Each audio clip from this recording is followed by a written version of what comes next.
I was just thinking about meditation, that the fourth way does not teach meditation as a technique.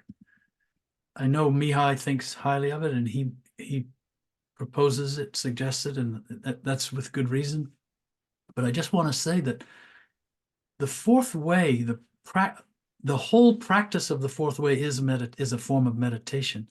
And this idea of trying not to be in imagination, it doesn't mean trying to make it stop, but to not be immersed in it when it happens. That is really what is behind meditation also. True meditation is consciousness realizing itself by realizing it's not the mind activity. And so meditation is often practiced as a form of it's a mental exercise, mental control, mental discipline, and so on. And the system we're teaching is, it is, in fact, it is a discipline. And it is a 24-hour, or at least a 16-hour a day meditation of trying to be present. And when seeing imagination, to not fall into the stream. That stream is always flowing. And it means sitting on the riverbank and getting out of the stream, letting the stream continue, but not going along with it, and just watching it flow by. And the stream is an analogy for our entire life. And consciousness is akin to our inner being sitting on the riverbank and just watching it go by. It's going to go by. And to not attach a sense of identity to it. To be the observing, to be the consciousness.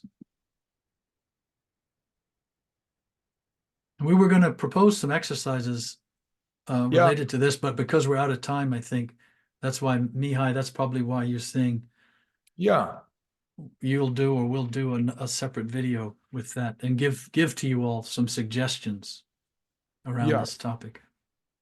And it's a rich topic, and I wanted to encourage, if anybody does have follow-up questions you'd like to send us between now and next week, please do. We could easily, do as we did today and start with questions and observations from the previous exercises. And I want to say something about meditation, because when I met Peter, we were in this fourth way type of school, very much influenced by that particular teacher, who himself never met Gurdjieff or Ouspensky.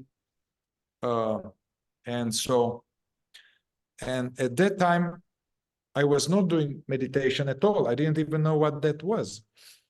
I was doing this more like a dynamic self-observation, all this work we are talking now.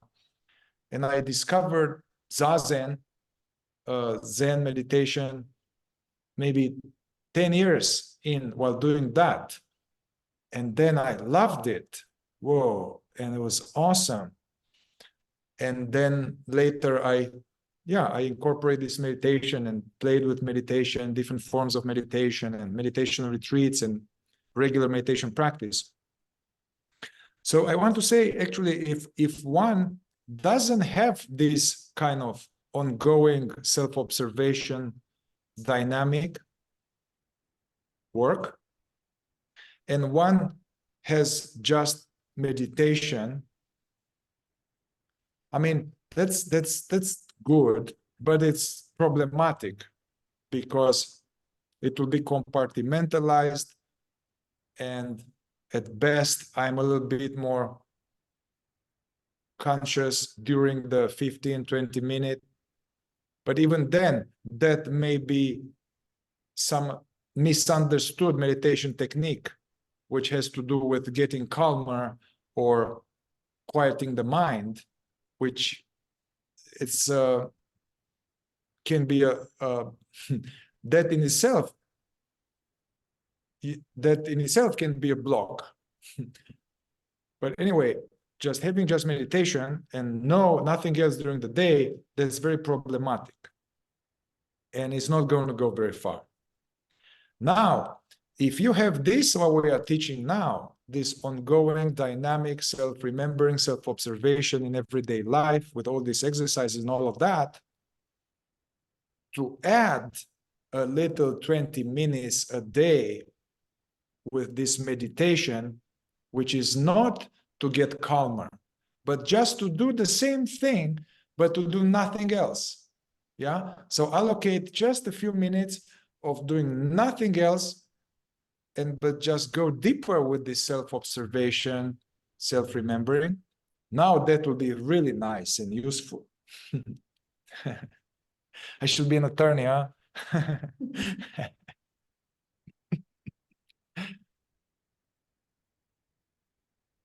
I think so. I think you could win over the jury. Yes. I will.